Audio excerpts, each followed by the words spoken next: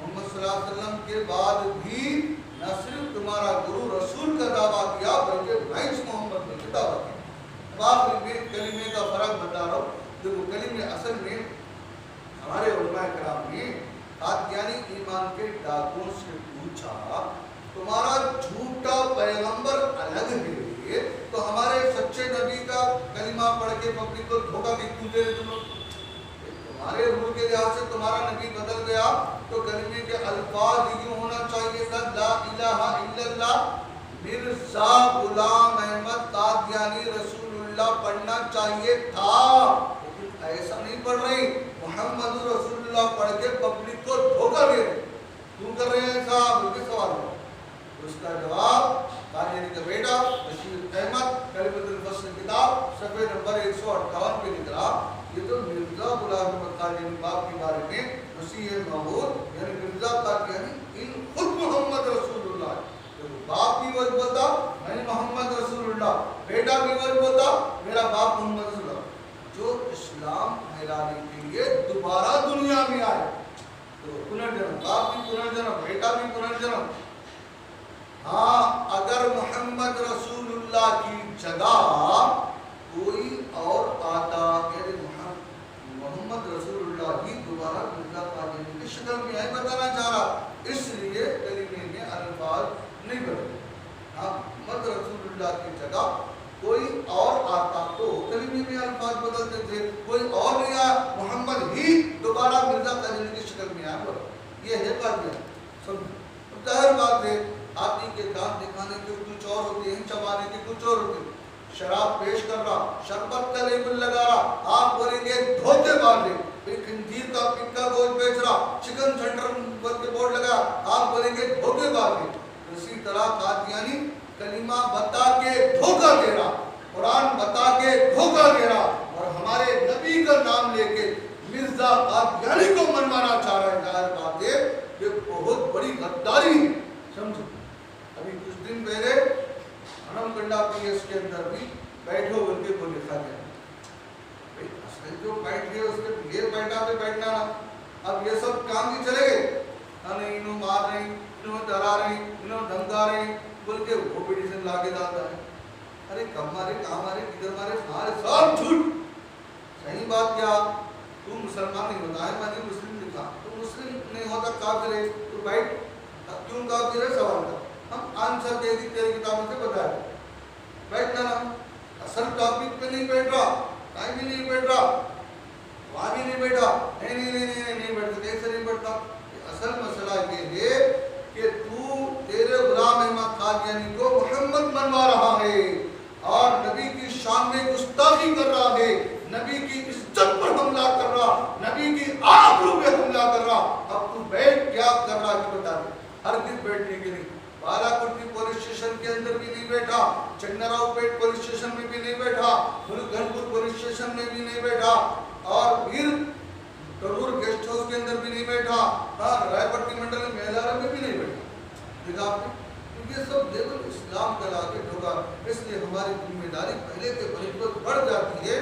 ایک تو یہاں ہوٹل لگایا گھنپور اسٹیشن یہاں پر قریب میں قادیانی ہوٹل لگایا اور دوسری بات کیا ہے ادھر بھی اور ایک جگہ بھی ایسی ہوٹل مسرور ہوٹل کے نام سے. مسرور کون ہے؟ قادیانیوں کا گرو گھنٹال، ورلڈ کا بڑا لندن میں رہتا ہوں، اس کے نام سے ہوٹل لگایا.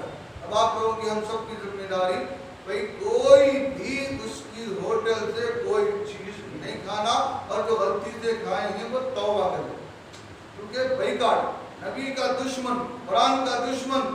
اب یہ اور پھر غیر مسلم لوگوں کو بھی بول دینا دوست احباب جو رہتے ہیں ہندو والے پھر وہاں جانا ہی نہیں. وہ آدمی صحیح آدمی نہیں ہوتا، وہ پنجاب والے ہیں، وہ لوگ غلط قسم کے لوگ ہیں. کیوں غلط ہے لوگ پٹا کے اس کو بتانا کہ تب کو پرچارن کریں گے دھوکے دینے. ہم تو گھنپور کے کوئی مسلمان اس کے قریب بھی نہیں جاتے، اس کے ہوٹل سے کھانا کھانا بہت دور کی بات ہے. اب سب کو بولنا ہر چیز کیا ہے اور اس کو غلطی سے سلام بھی نہیں کرنا ہے، سلام بھی نہیں کرنا. ہاں بیٹھنا ہے تو اس کو بٹھا کے بیٹھ کے تو سمجھ کے توبہ کر. یہ ہے تمہارے عقیدے سمجھائے گی. نہیں میں نہیں بیٹھتا، میں نہیں سنتا، اس کو پوری طریقے سے بیکار کر کے کوئی بھی اس کے ہوٹل سے کھانا کھانا حرام ہے، اس کے پانی پینا بھی حرام، اس کی چھاؤں پڑنا بھی حرام۔ آگے کیوں؟ نبی کا دشمن، نبی کے دشمن ہے، تو نبی کے دشمنوں سے بچنا بھی ہے اور دوسروں کو بچانا بھی ضروری ہے۔ اور پھر آزو بازو میں جیسے جی تمبڑ پہ نہیں ہے، 10 مکان تباہ کر گیا ہے، بقیہ ادھر ہی ہے، کوشش کرنا ہے۔ بالا کوٹھی کے اندر اور کچھ مکان باقی ہے، سمجھے؟ ایک کمبڑ پلی میں تھے، پورے کے پورے تباہ کر گیا، الحمدللہ سب کا سب صفایا وہاں پر ہو چکا۔ اٹاوڑے میں بھی تھے، اس سے پہلے وہاں بھی پورا صفا ہوگا۔ اب آخری اور ایک بات یہ تو کفر کا قادیانی کا مسئلہ، اس سے بھی بچنا ہے۔ دوسری بات کیا، رنگپور کے اطراف اطراف دیہاتوں کے اندر، گاؤں کے اندر بعض جگہ ہمارے مسلمان بھائی پوجا پاٹ کا شکار، پوجا پاٹ کا شکار ہے۔ تو آپ لوگ خود دھنپور میں بھی ہے، آپ لوگوں سے گزارش ہے بات تو ہم ہی کریں گے، آپ لوگ ساتھ دینا، انشاءاللہ دیں گے، بولو انشاءاللہ ساتھ دینا۔ ان کے گھر کو جا کے بٹھا کے سمجھائیں گے، کوئی تو کر رہا، کوئی تو مسلمان کر رہا، کوئی تو مسلمان ہے نہ تو۔ اور پھر گنیش جب تھا بعد آپ کو برقع پہن کے بیچے گئے مسلمان، اور اسلام سے اتنی بڑی غداری آبادی کے اندر یہ ہو رہا ہے، تو آپ لوگ کیا کرنا ہے؟ اتنا بڑا مسئلہ مسلمان بول کے کیسا کرتے تم لوگ؟ مسلم بول رہے، غیر مسلم کر لیتے ان کا مذہب ان کا، لیکن ہمارے مسلم بھائی مسلم بول کے پوجا پاٹ کا شکار۔ اس سے پہلے گرزا پلی میں بھی ہوا تھا، 5 دیہاتوں میں 5 گھنٹے ملے، 5 کھیت میں 5 گھنٹے لگے، اللہ کے فضل سے 5 مان لیے اور کھیت کے اندر سے صاف کر دیا۔ اسی طرح دھنپور کا مسئلہ بھی، پگوڑا کا مسئلہ بھی، اور اسی طرح آزو بازو کہاں ہے ان کو بھی خاص طور سے سمجھا بجھا کے یہ نکالنے کے لیے آپ لوگ ساتھ دینا بہت ضروری ہے۔ چونکہ نبی اکرم صلی اللہ علیہ وسلم نے فرمایا بھلائی کا حکم دو، برائی سے روکو، اور آگے فرمایا ظالم کو ظلم سے روک دو، سب سے بڑا ظالم کفر کرنے والا، سب سے بڑا ظالم شرک کرنے والا، اس سے بڑا ظالم کوئی نہیں۔ تو ظالم کو ظلم سے روک دو اور حق بات کی طرف کھینچ کے لاؤ۔ بولے مثال میں اگر کفر کرتے کرتے قادیانی مر گیا تو ہمیشہ دوزخ کی، اور یہ شرک کرتے کرتے ہمارے بھائی چلے گئے تو ہمیشہ دوزخ کی۔ تو ہمیشہ کی آگ سے بچانا بہت ہی ضروری ہے۔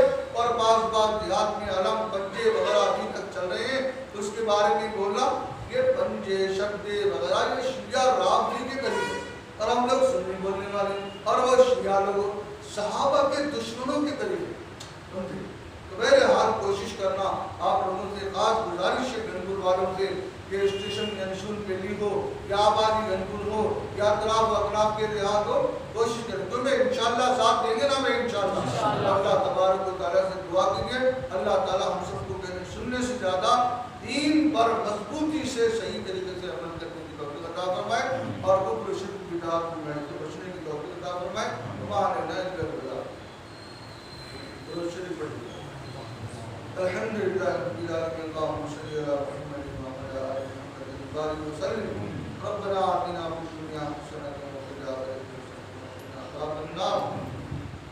اے اللہ ہمارے گناہوں کو معاف فرما، اے اللہ ہمارے خطاؤں کو درگزر فرما، اے اللہ عاشقین کے شر سے بچا دے، ظالموں کے ظلم سے بچا دے، شر پسندوں کے شر سے بچا دے، اے اللہ کسی پیچھے سے فرما، اے اللہ رحم کا کرم کا عافیت کا فضل کا معاملہ فرما، اے اللہ قبر کے قیامت کے دوزخ کے خطرناک عذابوں سے بچا لے، اے اللہ ہم سب کو سچے پکے مسلمان بنا دے، اے اللہ پیارے نبی صلی اللہ علیہ وسلم کی پیاری پیاری سنتوں سے پر عمل کرنے والا بنا دے، اے اللہ ختم نبوت کے مسئلے کو گھروں و عام کرنے کی توفیق عطا فرما، اے اللہ جو مانگا ہے وہ بھی عطا فرما، اے اللہ جو مانگنے سے رہ کر کے عطا فرما، اے اللہ جن لوگوں نے دعا کے درخواست کیے ان سب کی جائز ضرورتوں کو بھی فرما دے۔